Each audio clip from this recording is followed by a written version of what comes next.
I know, don't let me. I was like, I probably shouldn't touch any buttons because I might disconnect us all.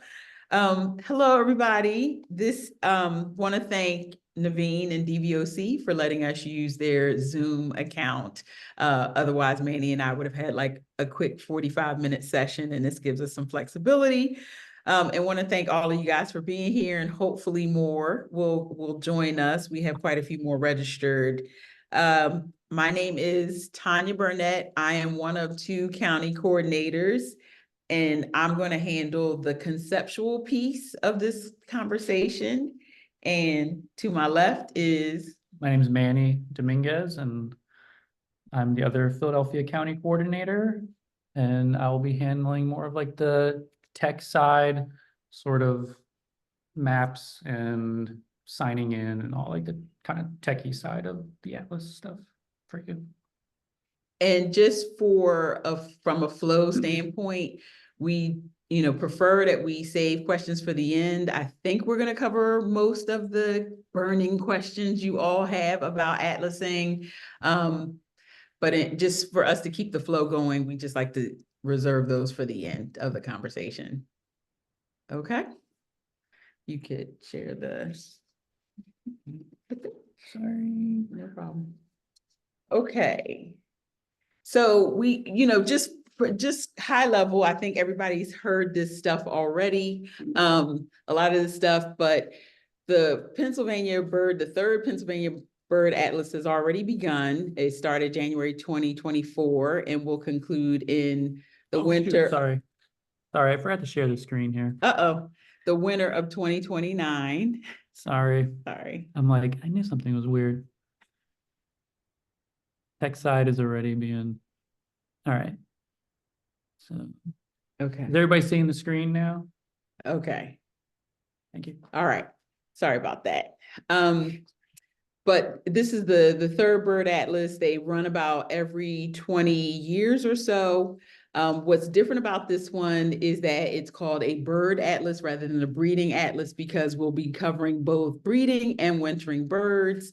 And they run for a 5-year period, as I just mentioned. We just started January 1st and will conclude in the winter of 2029. Which will take us slightly into 2030 to covering the wintering portion of the atlas. The way the work is divided up, I think most people know this as well.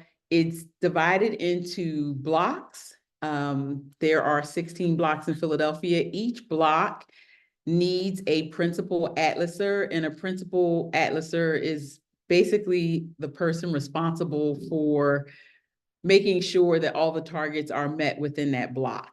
But I'll say this once, I'll probably say it many times: no block gets completed by just the principal atlaser. We need kind of, everyone involved. You've heard many hands make light work.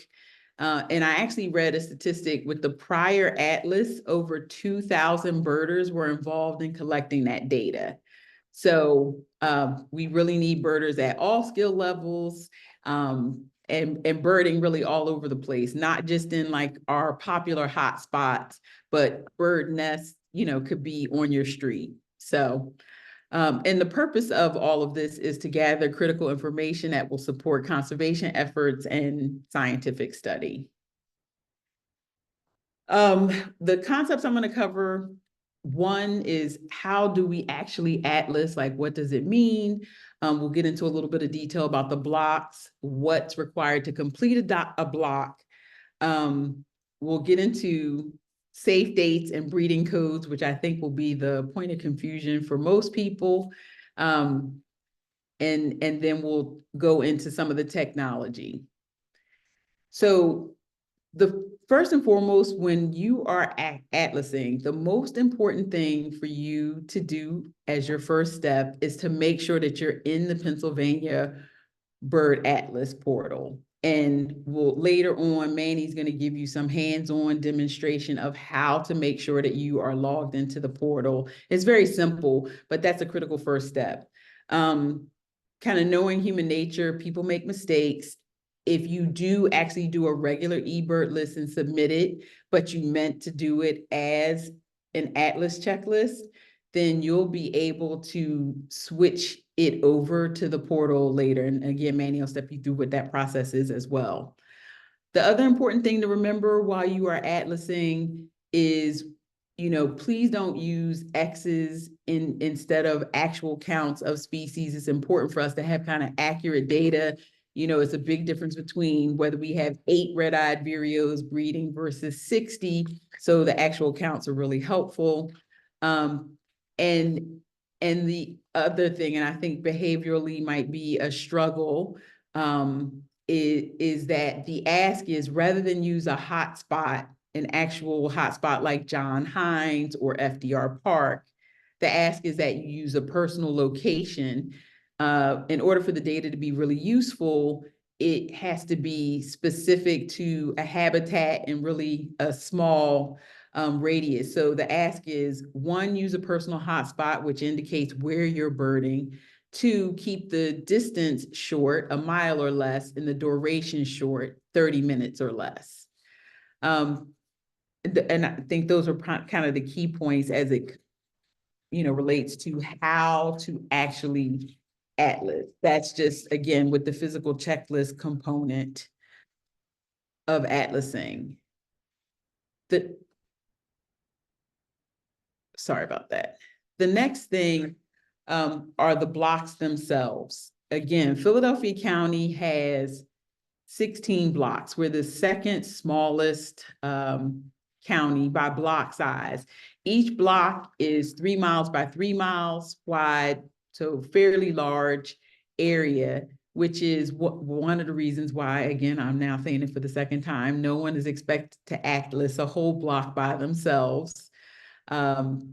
Because they are pretty big locations. And as you'll see later, each of these blocks contain multiple hotspots. The other important thing about the blocks is that each one of them needs a principal, just one principal. Actually, we have several principals on the phone. Peter Hamner has the block that contains Tacony Creek Park. Debbie Beer has the block that contains the Army Corps and water treatment plant. And Manny here has the one that contains the Navy Yard. So each block has one and only one principal atlaser. However, anybody doing atlas checklists, that data will count towards the completion of the block. Some people have asked whether it's okay to have like a co-captain or a kind of a team of people. I think if you have an informal group of birders that are very active in a block, that's completely fine to coordinate activities. That makes perfect sense. But in terms of the system, you can have only one principal per block. And again, we'll get into the portal later to show you how to actually look up all the data you might ever want to know about a block, who the principal atlaser is, what the boundaries of the blocks are, what species we expect to be found breeding in that block, and so on. Again, Manny will get into all of those juicy details for us later. The next thing with the blocks, what does it mean to complete a block? And again, you can track this online. Each block has approximately 70 birds, 70 species. However, there's an exact list of species for each block that's expected to be found based on the historical data we have from the prior 2 atlases. And that, again, is in the system and available for people to see. So no one has to guess whether you're going to find green heron or red-eyed vireo or white-eyed vireo. The expected list of species is provided. So to complete that block, if your block has 70 expected species, there's a minimum expectation to have 25% of those birds confirmed. And we'll get into detail about that, but what it means to be confirmed, there are specific breeding codes that count towards a bird actually being considered confirmed.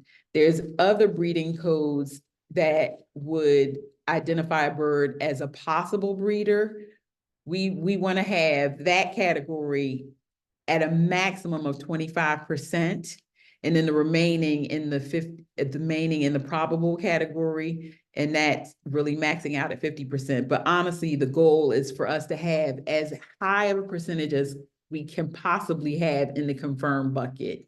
I'm just sharing what the mins and maxes are.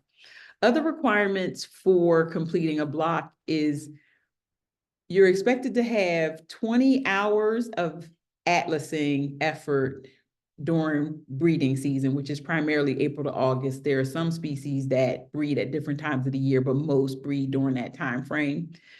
And those 20 hours of atlasing can occur within the 5-year atlas period. I think some people, when we initially talked to them about becoming a principal, were concerned about the number of hours required, but all of these expectations to actually complete a block are done within 5 years. So it's quite reasonable. And if for any reason a person needed to actually swap, leave the role, that's possible too. We can replace principal atlasers if necessary. The other requirement is that there's a minimum of 3 visits over the breeding season. Again, I think that's pretty reasonable. And again, it's over the course of the entire atlas. And this is going to vary block to block, but we need to have checklists that represent each of the habitat types. So if for some reason you have meadow and, river and forest, you will want to make sure that you had hours dedicated to each one of those habitat types, because of course we'll attract different breeders by habitat. The final requirement is that there's a minimum expectation of 2 hours of nocturnal birding, preferably over 2 visits. We do live in an urban area. I highly recommend that you buddy up with another birder or go in a small group. The last time I did nocturnal birding, I went with 3 people, and the prior time before that, I went with 2 other people. So just be safe. If you need us to help you coordinate with people, we will certainly do that. And those are all the components needed to complete a block. So I think easy peasy. I do, but again, because all of that is over a 5-year period. Oops, I think I went backwards. The blocks that we have in Philadelphia that still need principals, and I'll say this up front.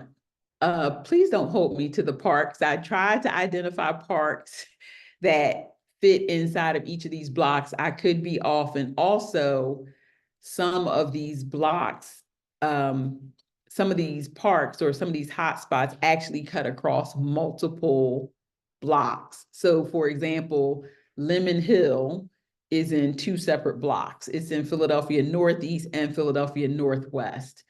We'll get into that, the block boundaries, in a minute. So anyway, but the areas where we still need principals are Beverly Northwest, which contains Benjamin Rush State Park, Beverly Southwest. It's a pretty small block. It only has a small portion of Pleasant Hill Park. Camden Northwest has a lot of great, I actually had to stop listing it just for the sake of brevity, but the Northeast Water Treatment Plant, Graffiti Pier, General Pulaski Park, there are lots of areas pretty close to the river in that block. Frankfort Northeast, I believe, contains Pennypack Environmental Center, Hayes Woods, and some other locations.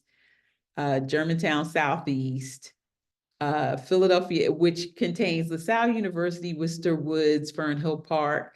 Honestly, that's probably the block I'm most concerned finding a principal. And then Philadelphia Northeast has the Waterworks, Temple, and it's a really big block and has lots of habitat. So really interesting block. And then the final one is Philadelphia Northwest. The other 9 blocks already have principal atlasers. The next concept I mean, I don't want to call this tricky, but it's safe dates. So I've already noticed some eBird checklists, and I'll give you an example with the painted bunting in at Bartram's, where a person, thank on the one hand, thankfully it was done outside of the portal, but someone sent it to me, and it had a breeding code on for every bird that they reported that they had seen that day. And quite frankly, not any of the birds reported were actually in their breeding dates. So it's pretty crucial that every species has expected breeding dates. And then I think of another set, and if you look at this slide, and we're going to provide this document to you later, everything in green are the expected breeding dates by species. This is just an excerpt of the document. It's actually several pages long. We'll circulate that.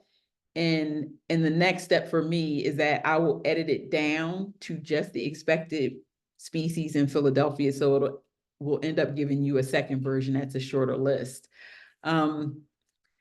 With safe dates, I want to step back and be clear. If you take the first row here with Canada goose, right? Everything through mid-February, as you can see on here, is an end, which is a non-breeding season.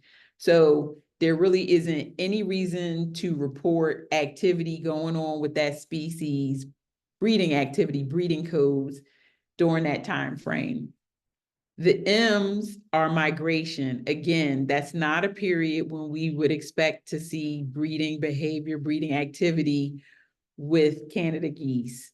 It isn't until the second week in March through the end of April where it's either a migratory period or a breeding period where we could see some breeding data collected.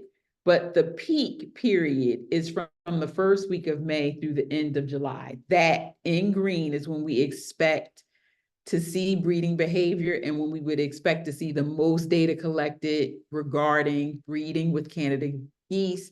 And then we have a couple weeks, I'm going to call them once again saddle weeks in August, where you might report data as well. So if you just visually, yellow and green, with green being the most important part of this. So I've heard people say like, oh, I saw a green heron, I'm sorry, great blue heron carrying a twig. You should not report that as building a nest, as nest building activity. We're not in the safe dates at this point. So this right here is super important. It's a lot of information to digest, which is why I'll go in and edit it and take out species that aren't relevant for Philadelphia, like ringneck pheasant, ruffed grouse, like those are, northern bobwhite. So I'll take those out, get this list shorter, and then we will circulate it to everybody on this call and anybody else who wants it for that matter. I'm going to take a breath. I'm actually going to turn to Manny and see if that felt reasonably clear. If they're okay. Yeah, I'm sure you'll have questions about that. But again, the safe dates are key. Because there is a quality control portion to this work. And so if people are reporting breeding codes, breeding activity when it's not expected, it will make for some pretty low quality data. I think that'll need a lot of cleanup. The next component are the actual codes themselves. And again, there's a separate handout that gets into a lot more detail. But these are just like the abbreviated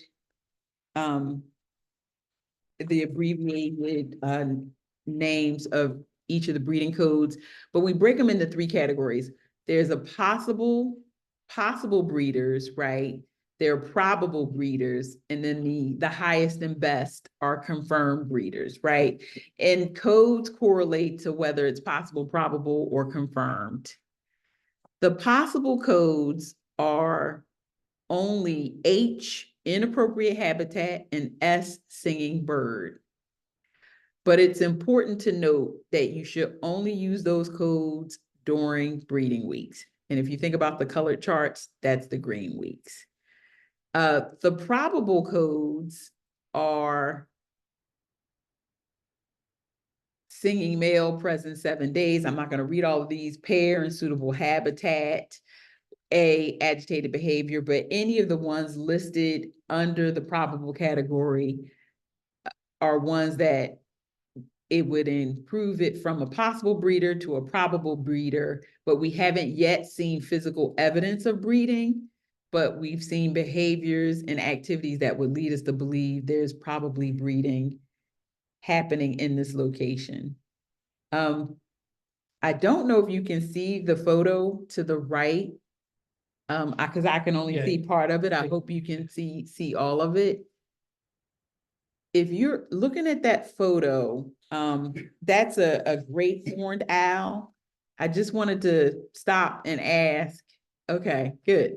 Stop and ask, what code would you give that? If you're just looking at that image, and by the way, this was taken a couple weeks ago, which is, in their breeding weeks. Any takers? I would call it an visiting probable nest site. Okay. Yeah, actually, that makes sense. I think you could put it as visiting a probable nest site is one. And then I think if you're being more conservative, a person could even put H, inappropriate habitat. But you can clearly visibly see that there is a nest already built next to it. So that makes sense. We have all kinds of hypotheticals. Manny and I were kind of going back and forth about it earlier about, what if you hear, so I'll give you an example. Like if you think about singing bird, if you hear winter wrens singing this week, it's not in a breeding week for winter wrens. Therefore, you would not report it as a singing bird. And I hope that makes sense. The next set of codes are confirmed, and this is, where we want to get all of the species coded, or as many of the species coded this way as possible. Things like occupied nest, recently fledged, feeding young. Those are all codes that we have absolute confirmation that we have this species breeding in this area. Again, we're using personal hotspot locations. So I guess I'm going to ask the same question with this page. Once again, we have a great horned owl, and this picture was taken just a couple days ago. We're in the breeding weeks. How would you rate this? What breeding code would you give this? How about ON, occupied nest? Yeah. Yeah. So I know that might seem basic, but and we're not going to need to provide photos for each of these, categories. But I wanted to just share these examples of what would correlate with, and I don't have photos of all of these, like a distraction display or anything like that. But wanted to share some examples of what would correlate with the different breeding codes. Can I say one thing? Yeah. Just a note on the occupied nest code, because it can be a little tricky. Just because this is where the safe dates are really important, because if you have a bird on a nest just standing there or visiting, it doesn't really, you wouldn't give that the ON code So you would use that if you see the bird in breeding. So they would be, sorry, what's the word? Shoot, what's the word? Sorry. In prolonged incubation period, sorry, yeah. So like, you'd want to make sure that bird is not just hanging out at the nest. You'd want them kind of prolonged on there, sorry. No, that makes perfect sense. No, I think at the end of the day, you know, if people are confused in any way about what code to use, I think what should happen, I know it's recommended in the handbook that you write in what you think is the most accurate code. And then if you have follow-up questions, you can ask, you know, us, you know, Manny, myself, if you know other coordinators and even, you know, principal atlasers, I think you can ask all of us. But what we will provide after this, there's a document that has not just this abbreviated explanation of what these codes are, but goes into more descriptive information about what you would expect to see with each one. You know, because there are things like, I've already had dialogue with people around used nest, but the nest that they were referring to was used in the prior breeding season. That wouldn't be one you would identify as a used nest. So again, there's a supplemental document that we will share to clarify for people, but when in doubt, put what you think is right and then follow up with any questions that you might have about what code to use. And with that, I'm going to hand it over to Manny so he can go into actually showing you what the Atlas eBird portal looks like and the ArcGIS system and other tools to actually support all these activities. Okay.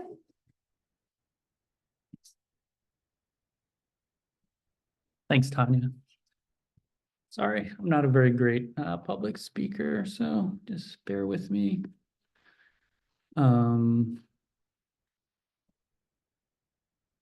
Okay. So I'm going to go into like how to sign into the portal on your iPhone and Android,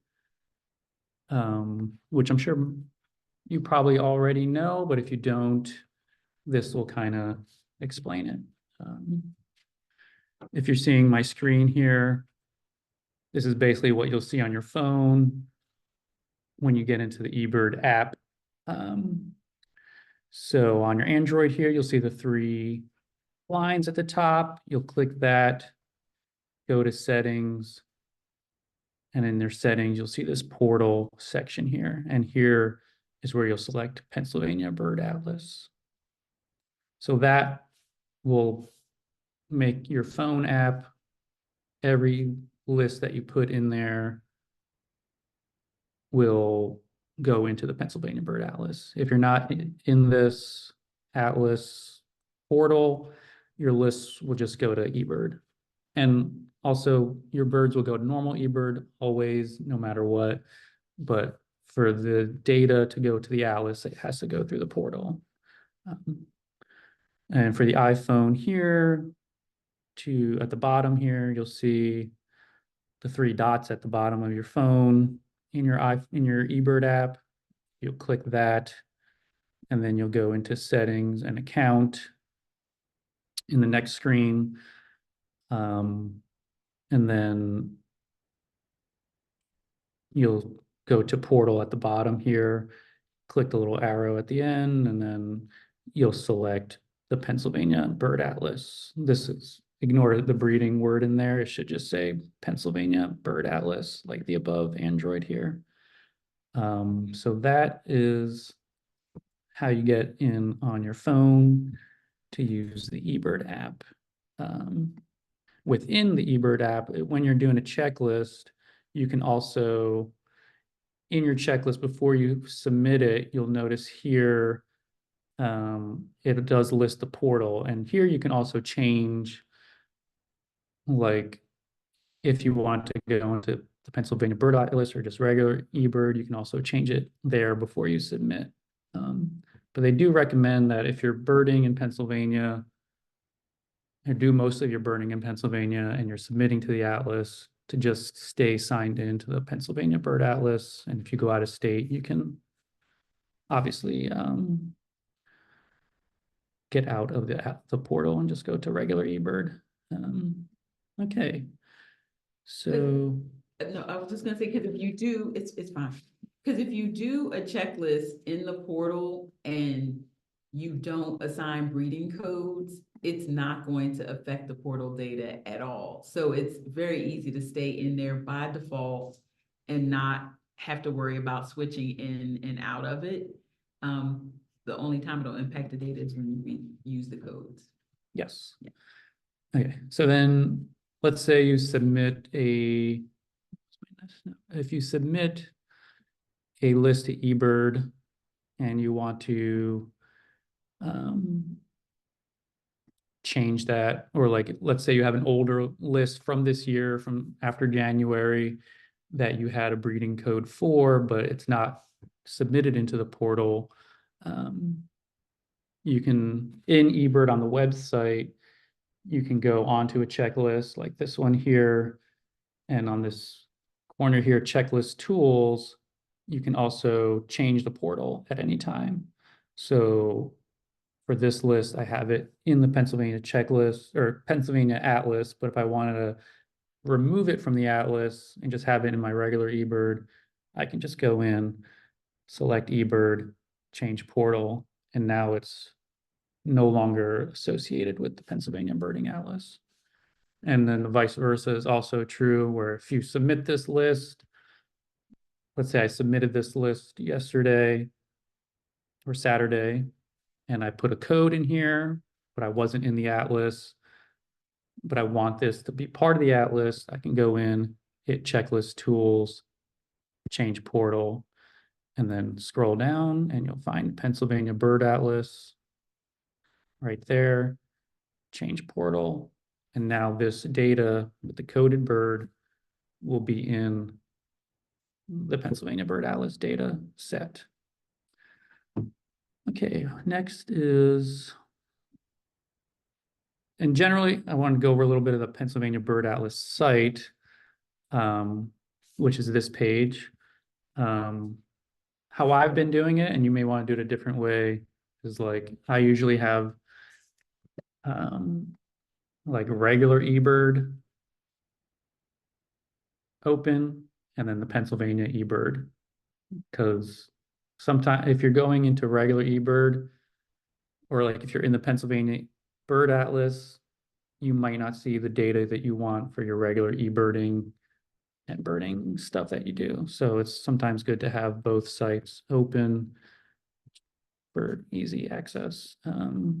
But the Pennsylvania Bird Atlas has a lot of information, quick start guides, Atlas Essentials, which kind of goes over everything we've gone into, how to get started, volunteer handbook, updated version, which was just updated in February, quick start guide, breeding guideline charts, PDF, Excel spreadsheet versions, simplified breeding code tool, all this stuff that's very useful. So I highly suggest people visit the site, Pennsylvania Bird Atlas website for eBird.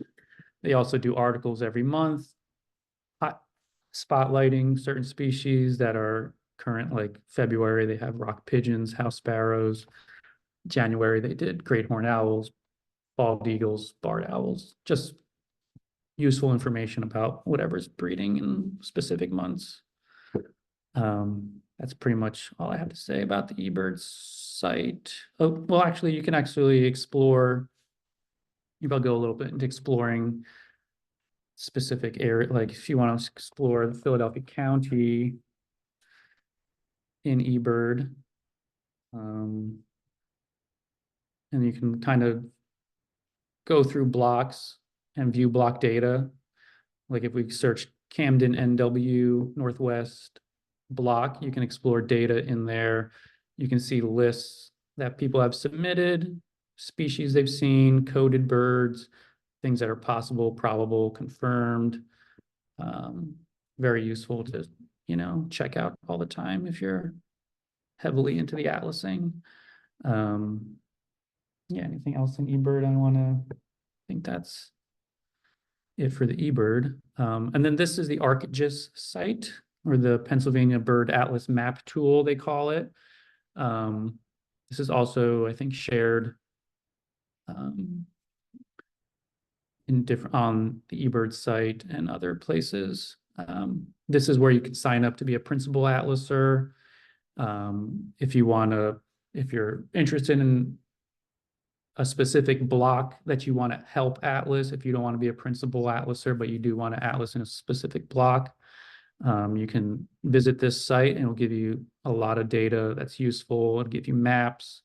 It'll give you the species lists. Everything you want to know is really on this site. So if you zoom into Philadelphia County, you can see these blue shaded blocks. Those are blocks that have principal atlasers. Anything without shading, like these 3 blocks,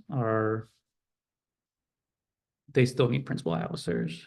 But let's say I go to the Philadelphia Southeast block and I want to see, sorry, if I want to see certain information, it'll give me, on this side, the left-hand side, you'll see there's printable maps that you can download and print, aerial maps, and the species list. It'll tell you who the principal atlaser is, the county coordinators, and the regional coordinator. And then down here, you see the past atlases species summary. It'll give you probable, confirmed, like all the species totals that are probably within this block. And all these are downloaded in the species list. You can, if you go to the species list here, it'll list them all. You can export them for use if you want to print them out. You can print them out, all that stuff.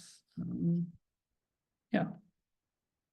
You can change the layers here. You can look at a street view map, topographic, National Geographic map, and just the base map, and then toggle off certain things to your whims. Yeah, anything else in there that the species list is pretty important to know to help you target birds. You can see what BBA1 is the first atlas, BBA2 is a second atlas, and you can see like American goldfinch here. It was a probable in the first atlas. In the second atlas, it was confirmed. So that's good to know. And in the third atlas, which we're in, that'll be updated once we confirm it or not. Anything else? Let me see. Yeah, and if you want to sign up to be a principal atlaser, I'll go into that too. If there's a block that you're really interested in being the principal, you can go up here in the right-hand corner and go to sign up. It's pretty simple. The block ID, you put your name, email, your eBird username, and any comments or questions, and then you click yes, and then hit submit. And then we'll get notified and either approve you or not. Most likely you'll be approved. Everyone will get approved. That's usually the case. But in case it's a 5-year project. So if you sign up to be a principal, you can always, and if you move or like you no longer have the bandwidth to handle being a principal atlaser, you can always, resign, and that's where we can go in and remove you and add somebody else to that block. If that makes sense. Cool. I think that's it for the technology side. Maybe we can open it up to questions now, and then we can get in further detail with any of this stuff if people have questions. So let me unshare screen. Sorry. Stop share. Okay. Questions, I guess if you can either unmute yourself or put them in the chat and we can, I can tell you, we already have one positive outcome from the presentation. We have a person who has changed all of their great blue heron breeding codes. They have removed them all because we are outside of the safe days. So it's already making a difference. As I was, I guess I'm gonna start with 2 questions, and I'm sure people may have put some in the chat. Can you switch the portal in the app? Like I saw you do it on the website. Can you do it in the app? yes, you can. That was, I guess I'll share my screen again. Okay. Hold on. Share screen. So if you want, you can change it in the app. All you got to do is, sorry. Shoot. Sorry, desktop. Atlas intro Zoom. That is this one. So this screen here, Got it. if you open up your eBird app now and you'll see, when you go to submit a list, this will look familiar to you. Sure. It's like right before you submit a list, but this, That's it where does you- have the portal here and you can change that at any time as you go to submit. So Thank you. No, because sometimes functionality is available in one, not the other. So I just will. Okay, so thank you. cool. Let me see if there's any questions in the, how do I find eBird? Oh, I have one more. Oh. How do you know? So Lemon Hill is split over 2 blocks, and Pennypack Park, I think, is in 4 blocks. So how do you know when you're coming to a block boundary? Like, how do you not mess that up? Okay, so if you are in eBird mobile app and you're using in the PA portal, you have to be signed into the portal on your app for this to work, but you will get a warning in the app that'll say close to border or block, you're close to the border, block border. Or if you go over it, it'll tell you you're out of your block. So that's something you need to be in the eBird, in the PA portal, in the eBird app for that to work. Also in the ArcGIS site, you can print out a map if you want, so you can have a general idea of where you are in the block. But the app will alert you that you are going near a border or over the border. Manny, it's Rich. Can I also mention with that though, because I haven't always used the GPS tracking on that, but if you're in the mobile app, you do need to have the tracking on in order for that to work, correct? Yeah, the GPS needs to be, the tracking needs to be on, because or else it won't, I don't think it will know. I could be wrong, but I don't think it'll alert you if it's not doing that. Thank you. Right, because if you have the tracking on, you can even see where you are in the block. Okay. Yes. And I know, like, for some people, style wise, they may not always eBird in the moment. They may like do their list later, but I think if you're atlasing, it's pretty key to do it real time in the app so that you do know when you are approaching a boundary. Again, there are some parks in particular where it's very tricky, and we will, when you think about eBird rules, typically, if you're standing in a place and you observe a bird, even like if it's over a county line, people will count it where they stand. But in this case, we want the block data to be observed physically happening in that block. So it's really important to make sure that we don't muddy the waters by crossing block lines and reporting that data. Yeah.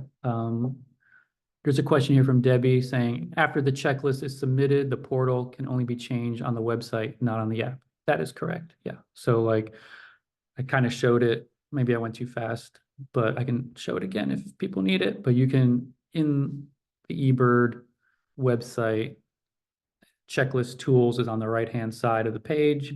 You'll click that, and then you can change the portal anytime with that. If you submit a list after the fact. Makes sense. Mhm. Yeah, and then I think there was another. Debbie, do Oh. you want to speak to your comment on the CSV file, the Excel file? Is Debbie? I can actually, or Manny, you probably know how to do that, right? I just thought it might be useful to point that out when you're in the ArcGIS. Mhm. Yeah, I mean, I don't use Excel, so that you can totally, but it can be exported into the CSV file from. I do use Excel, so. Yeah, I'm an Excel geek, so if you're able to bring up that ArcGIS. Yeah, I'll share my screen again. Yeah, And then here, so if you go here on the top of the species, if you go to the species tab here on this, I think even under info, yes, you go under info and then I think it says species. Oh wait, species list. You're right. It might be back to I that think, same list. yeah, that'll just download a PDF. But if you go into species here and then the actions tab here, Actions, right? Okay. and you can hit export, Export. Yep. and then I'll And export. CSV. Yeah. So I can even do that if you guys want to see what that looks like. Yeah. Let's take a look.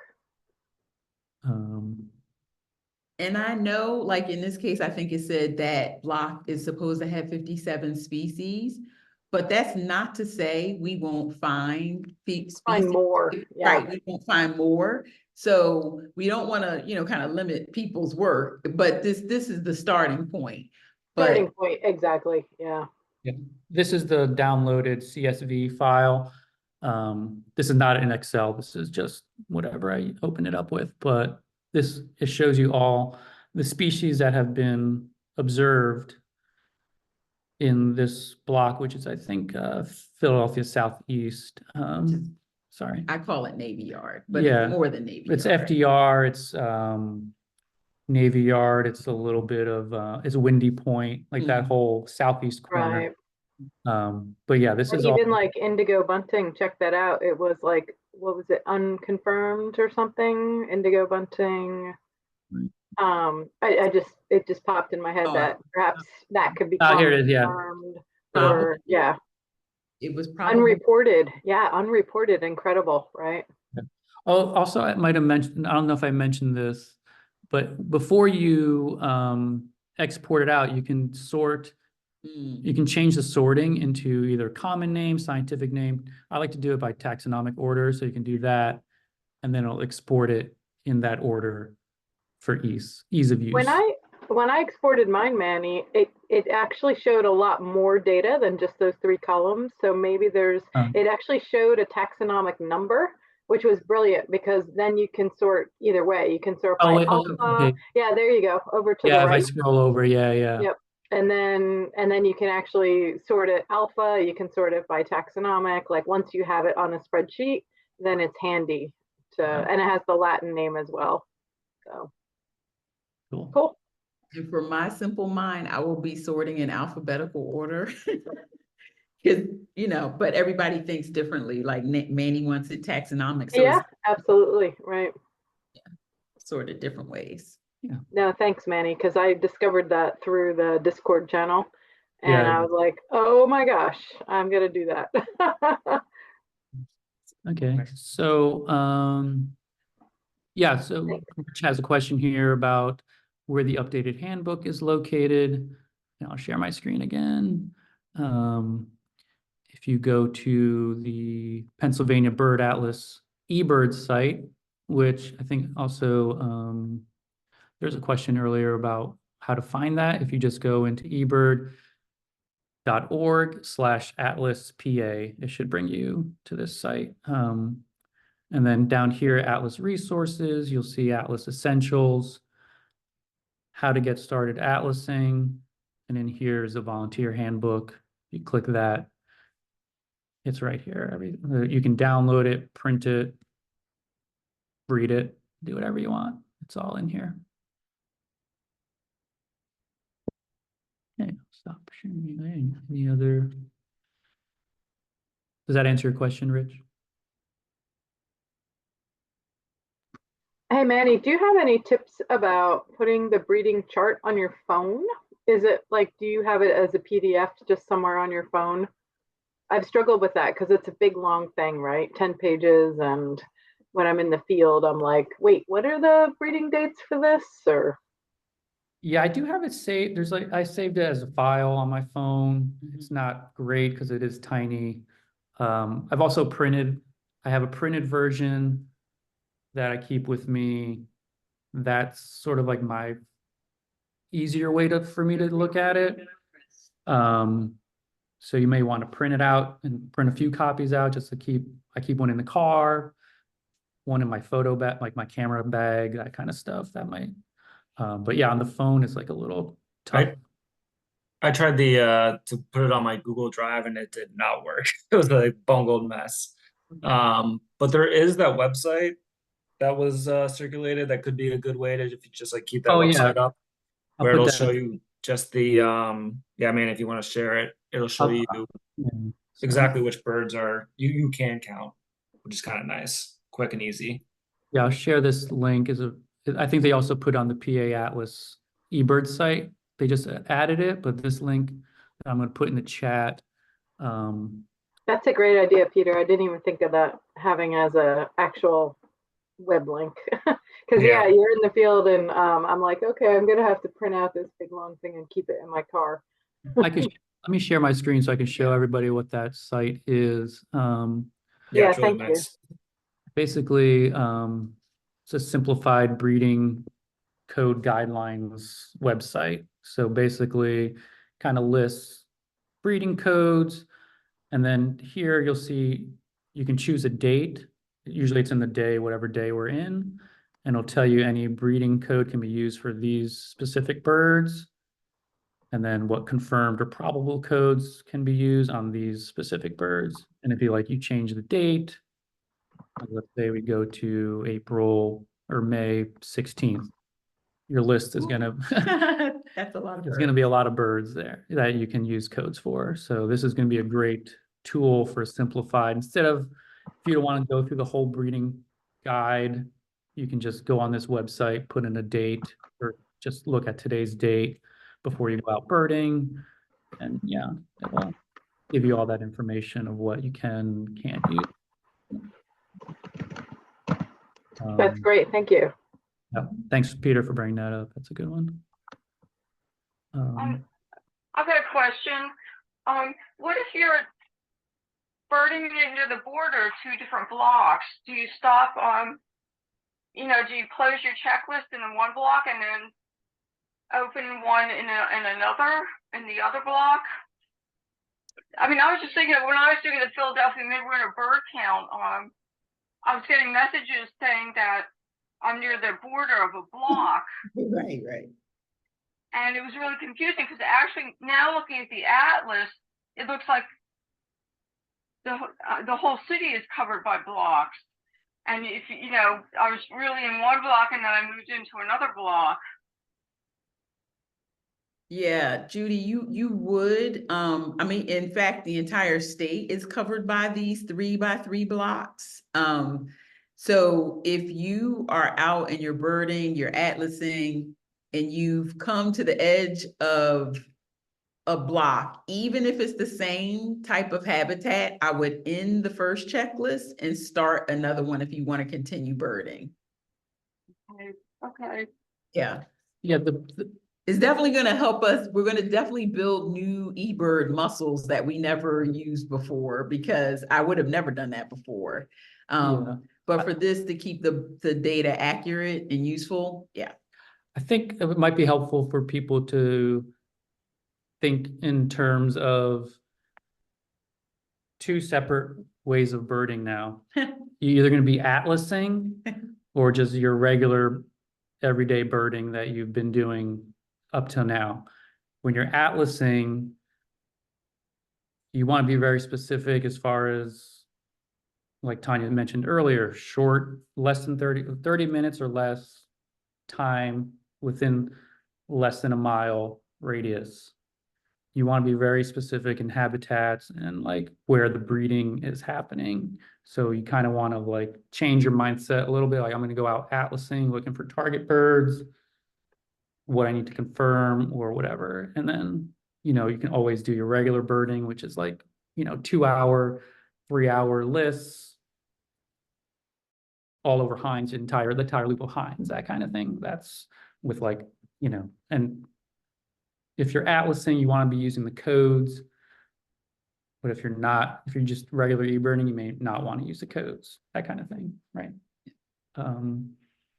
I'm personally going to switch into and out of the portal. I know the recommendation has been for people to stay in, but if I think I'm going to do like the whole loop at Hines and I'm really doing general birding, I'm going to switch into the regular eBird portal and do a list because I don't want to get those warnings while I'm birding. And then Katrina's question here, what's the difference between atlasing and regular birding? Yeah. Like I said, atlasing, they want us to keep our eBird list short, so 30 minutes or less. They want it less than a mile. I know, I heard you say that, but I don't understand why. I must have missed it in the first 7 minutes. Oh, I don't get the big picture of what this is. Yeah, we're gathering data on breeding, Katrina. So if you think about, you know, and the breeding data is being collected really to support, and I'm saying this and I may be missing a few things, but to support like conservation efforts and scientific study. So we want the data to be specific and accurate. And it's more, and I get that we're going to do winter atlasing. That's a separate topic. We'll talk about it when we get to it next fall. But with the breeding data, that's what we're collecting when we're like atlasing, if you will. So we're trying to figure out, are there blue-gray gnatcatchers breeding here? Are there red-eyed vireos? Are American redstarts, right? Or do we have black warblers, right? We're really focused on trying to find evidence of birds that are possible, probable, or confirmed breeders. Okay. You see what I'm saying? As Yes, opposed that to is like clear. general birding, you know, I'm just trying to count every bird that I see, whether they're breeding or not, right? They could just be passing through for one day and I'm going to document it. Okay, got you. Thank you. Yeah. And I think with that too, it's trying to nail down more specifically where that is, where it's located, as opposed to a much broader area. Wait, say that again, Rich? I think with doing the shorter lists is it's narrowing it down to a smaller area in terms of where those birds are specifically breeding. That's where Yeah. the conservation will, Right. hopefully it'll help with that kind of stuff because, you know, certain habitats attract certain breeders and we want to document that and show that this is important habitat that needs to be like preserved and like maintained and all that stuff, right? Yeah. Yeah, and also, Katrina, you also had that question if you should be a part of this, and if so, why? I mean, Heck yeah. yes, of course, we want. Well, now I feel like I understand it, but honestly, I didn't know it was about breeding until a second ago. So I didn't know like why is it like, how is it different than the like Christmas bird count or like the midwinter census? But now I can see that's just a focus on like who's breeding here. Yeah. So Right. now I feel a little bit more like, oh, I would like to support and I can see why it's important to pay attention. But I didn't know that until now. Yeah. And you know, Katrina, one of the things, I don't know if you were here on the front end, this is the third atlas and they've been done at roughly 20-year intervals. So we're also able to see a trend line of like, I keep saying red-eyed vireos because I keep thinking about the wisp, which is really close to my house. Like, are red-eyed vireos on the decline from a breeding standpoint, you know, in Philadelphia County or in the state as a whole? You know, when they actually figure out like a species is extirpated or whatever. So I think just seeing this data over time, we get a sense for, have breeding ranges shifted? right? So we may have additional counties that have birds breeding in them because of climate change.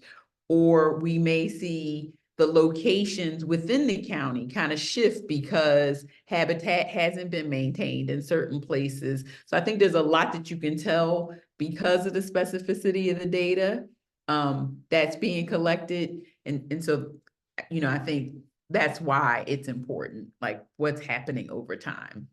No, that makes a lot of sense. I'm curious if there's a special focus on like FDR and the change in habitat there. Well, that's a good point, because like this project is 5 years starting this past January. So like in that park, in that 5 years is going to change drastically. So know. we'll sort of be anyone who's birding there and coding birds there, you'll see that change over that time. It's going to be really important, I think, in the long term to document that. And all over the city, because like, every green space within the city is like important, and knowing what's breeding where in these areas is going to be very important data for the city. I think what's really interesting too is like, and I haven't studied this closely, the data, but like, if the first breeding bird atlas was roughly 40 years ago, we had breeding barn owls in southeastern Pennsylvania, and those are certainly gone in southeastern Pennsylvania. They're in other parts of the state, but that signifies that. On the flip side, things like 20 years ago, coot and least bittern, coot and least bittern were on the decline, and here we are 20 years later, and they're actually coming back. So that's also going to be an interesting, I think that'll emerge with the data of the censuses as well. And so, yeah, there's a lot of interesting, I think, information that'll come in these 20-year. It's good that they've spaced them out far enough to actually kind of show some good information. If you just did like 5 years, it's kind of not far apart enough, to kind of say, oh, this is a trend. It could be more an anomaly, but yeah. Yes, I'm definitely. excited. No, me Yeah. too. So it could be a fun project. I have a quick kind of clarification question, kind of going back to a lot of like, I guess, the confusion when it comes to being in the atlas versus being, regular birding. So it seems like if you're in the atlas, you should really only be doing these 1 mile, 30-minute or less checklists. Like, for instance, I was at Hines over the weekend, and I can't remember if I was in the atlas or not, but I did, 5 hours of birding at Hines. But it seems like I really shouldn't have been in the atlas when I was doing that. I should be only using the atlas if I'm using breeding codes and doing these, 1 mile, 30-minute checklists. So Peter, I think to some extent it might depend on like the individual. I personally am going to switch in and out of the portal, but if you are in the portal all the time, the long list that I would do so to take your example, I would use John Hines impoundment as my location, right? I would let it run for the full 5 hours, and I would not use breeding codes if Right. I were doing regular e-birding, right? Yeah. Regular birding. You But could still use them though. It's not like that data isn't going to be useful. It's just less useful because it's not as that's right. pinpointed, right? Yeah, there's like it's like a more finer tooth comb for like more precise location, I think. Yeah. How to think of it, I think. Yeah. Like, Yeah, and I guess if like I'm birding now, there's not many breeding codes anyways, but I could, if I came across a, bald eagle nesting activity or something, I could pop out, go into the portal, do that. So, you get that information where it is, and then pop back in to regular birding or whatever. Yeah, Peter, Ben here. The thing interesting about Hines, and people will have lots of thoughts about this, is the habitat is wooded swamp, and it's fairly monospecific whether you're on one side of the impoundment or not. I mean, from a just like a ballpark standpoint, I think a big red flag would be if you cross different types of habitat in the same grid over the course of a month. You see what I'm saying? But that's my interpretation is that if you do choose to be doing these times 3.1 mile loops and you miss observed breeding data because you're doing a different type of bird, that could be more detrimental. But what we can talk about that another time. I'm sure there's a lot that goes into that. Yeah, we're just Hines as like an example since it's where I was and it was a long day of birding. I think the main thing is you don't want to cross atlas grids, and if you're, for instance, crossing between habitats, maybe consider using a different. Can you speak to a little more about using personal hotspots versus existing hotspots? I know Amber talked about it in the November meeting that we had, and she emphasized maybe using personal hotspots. Could you speak to it a little more? The reason to use the personal hotspots is for the specificity of location. So if you were to use John Hines impoundment, right, you have that one data point, but you think about the full loop and then different habitats that you will cross. So you want the checklist to be short and kind of concentrated in an area to reflect like the habitat that you're inspecting. And then the data will be correlated with that location. And then you would stop that checklist, start another one, because we're trying to identify where the birds are actually breeding. If you have, for example, Pennypack North as a hotspot, and you gave us breeding codes, well, where were you? Pine Road, Varee Road, what side of the creek were you on? Were you in the woods? Were you, there's so many different, were you in the meadows, right? There's so many different habitats located there that you're trying to be specific with the data. That's what the personal hotspots provide. So to clarify, the recommendation is to use personal hotspots when atlasing over established hotspots. Personal locations, we'll probably call it. I know, I keep Yeah. calling it personal hotspot. Yeah. and Personal Manny locations, sure. Yeah. Sorry. Another way to think about it is if you know how there's that big pine stand in the Wissahickon where they're breeding pine warblers every year. It's near Hermit Lane. If you were doing an atlas checklist, you wouldn't want to just use the generic south end of the Wissahickon hotspot, which is mostly deciduous trees. You'd probably want to use That. monospecific for pine habitat. It gets back to the, like, if you go through major habitat changes, you might want to start a new checklist. Yeah.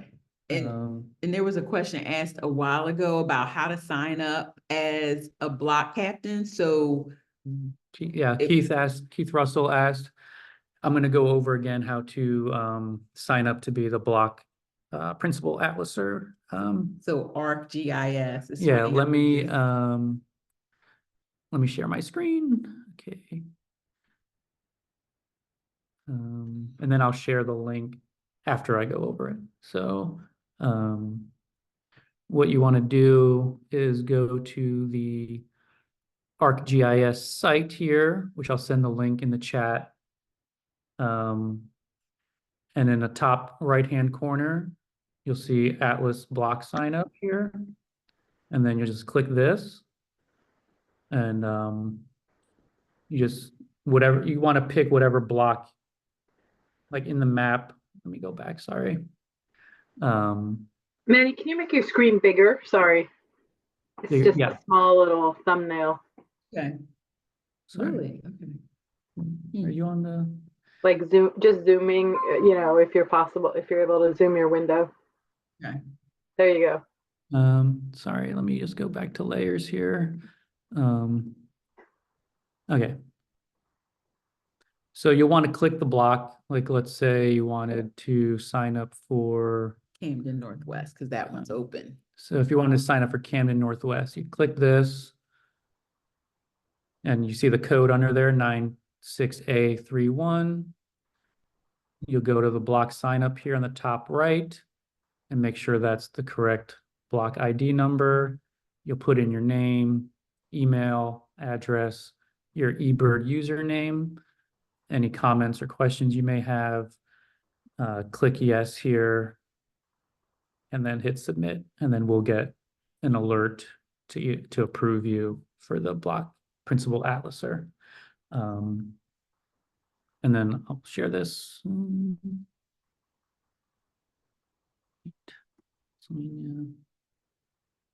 One thing I did notice, Tanya and Manny, and sorry to keep jumping in, I really appreciate you doing this because I'm the coordinator for Delaware County. I'm learning a lot from you too. We get to be the guinea pigs. Yeah, exactly. No, so if somebody signs up to be a principal, and then the coordinator, which is you two for Philly and me for Delaware County, if we approve you, when we approve you, you don't get an email that says we approved you. Yeah, so just wanted to point that out to folks. Yeah, there's no email. So what I've done personally is we get an email when somebody signs up, right? You two see emails when somebody signs up, but when you approve them, that person doesn't get an email. So just letting the people out there know, just, so what I've done is I've personally just like kind of replied back and said, hey, I approved you. So that happened just last night. John Escate signed up for, I don't remember the block name, but the one that contains Aubrey.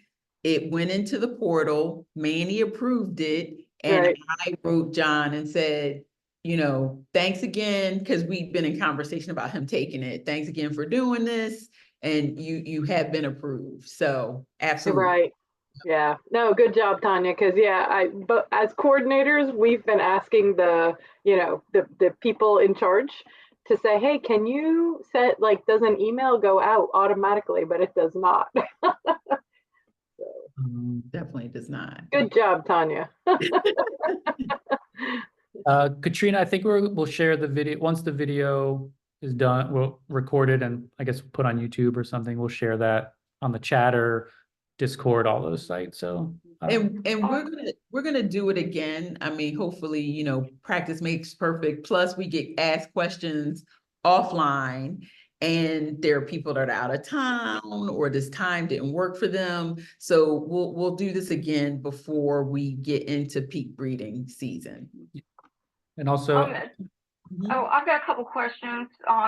First, can you send us an email with all these links that you're talking about, from the chat? And secondly, now, what's happened to me at eBird is there's have been times that I've used personal location, and then I get an email from the eBird reviewer telling me to change this to the hotspot, and that seems to contradict what you're saying right here. You will not get that email. Holger is a part of this process. He's the regional coordinator. Everybody's clear that this is happening, so that will not be a concern. Okay.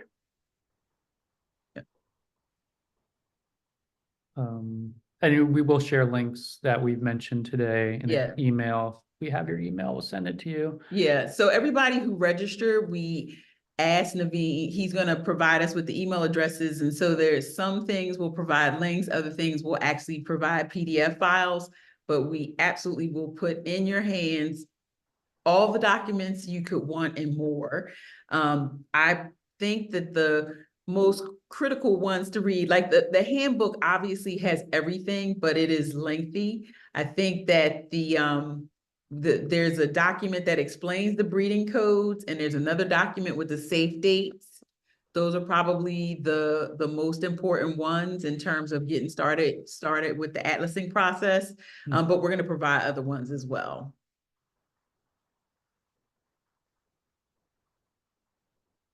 Anything else, Judy? We're also down, like I mentioned this to Tanya, that I'm definitely down to do it. I'm sure she will be too. Like if anybody wants like a one-on-one,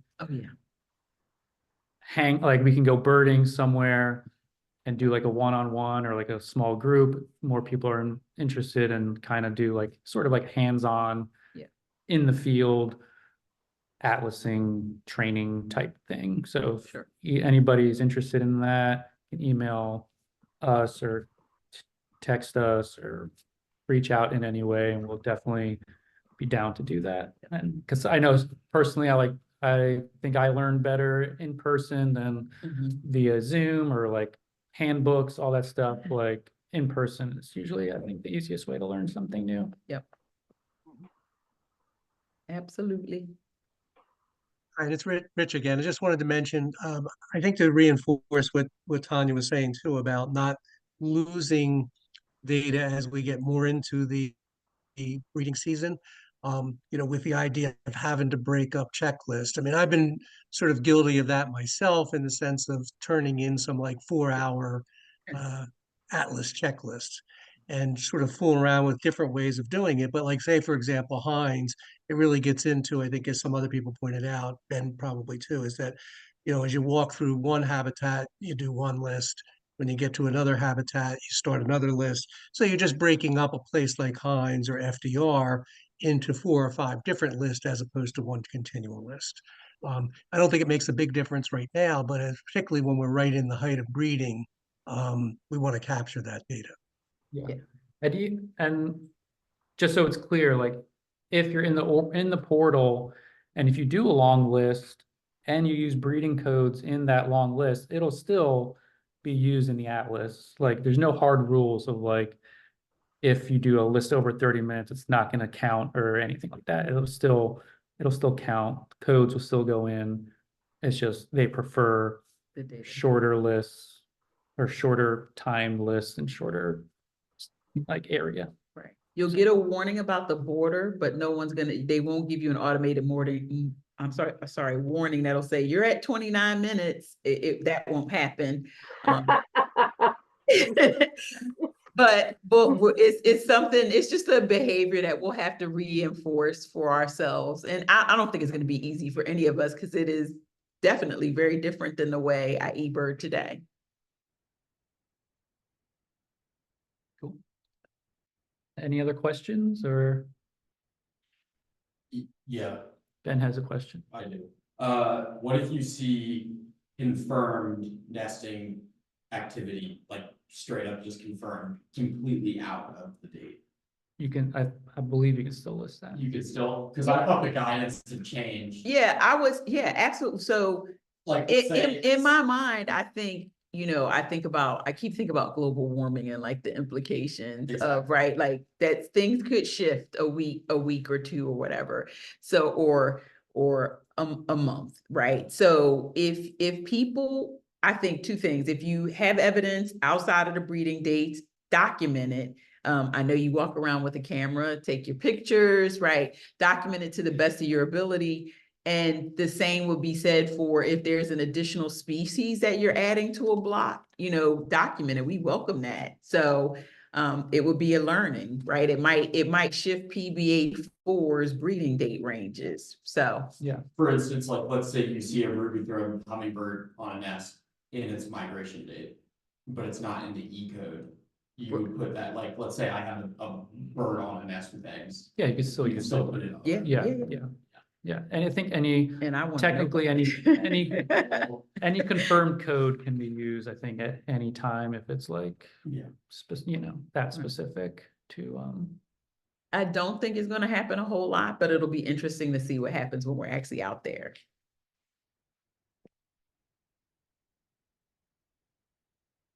yes. Okay. Cool. All right.